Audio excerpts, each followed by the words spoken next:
Hello guys, আসসালামু আলাইকুম। New blog নিয়ে আসলাম আপনাদের মাঝে। এখানে হলুদের গুঁড়া, মরিচের গুঁড়া, আদা রসুনের পেস্ট, লবণ দিয়ে মাছটা আমি মাখিয়ে রেখেছিলাম আধা ঘন্টা।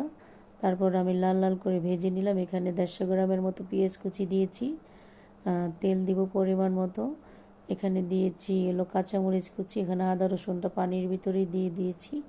এখানে লবণ দিলাম 1 চামচ, হলুদ দিলাম 1 চামচ, 1 চামচ মরিচের গুঁড়া দিয়ে দিলাম। একটু কষিয়ে নিলাম। এখানে দিয়ে দিলাম আলুটা। এখানে 2টা আলু কেটে রেখেছিলাম। 10 মিনিট কষিয়ে নিব।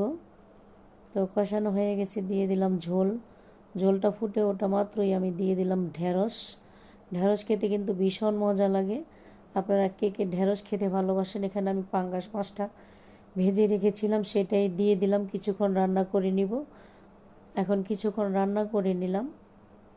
তো এখন দিয়ে দিলাম ভাজা জিরার গুঁড়া। ভাজা জিরার গুঁড়া দিলে কিন্তু ভীষণ মজা লাগে তরকারি। এখন আর সসপাতা নাই।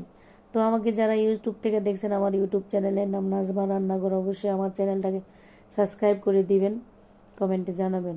তো এখানে আমি পাট শাকের ডালটা আমি প্রেশার কুকারে দিয়ে রেখেছিলাম, সিদ্ধ হয়েছে। হলুদের গুঁড়া, মরিচের গুঁড়া, আদা রসুনের পেস্ট, কাঁচামরিচ, পেঁয়াজ দিয়ে এখন আমি পাট শাকটা দিয়ে দিলাম, রান্না করে নিচ্ছি।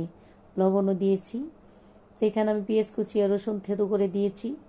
এখন দিয়ে ভালো করে ভেজে নিচ্ছি লাল লাল করে। এখন বাগার দিয়ে নিলাম। খেতে কিন্তু ভীষণ মজা হয়েছে। আপনারাও খেয়ে দেখবেন। আল্লাহ হাফেজ।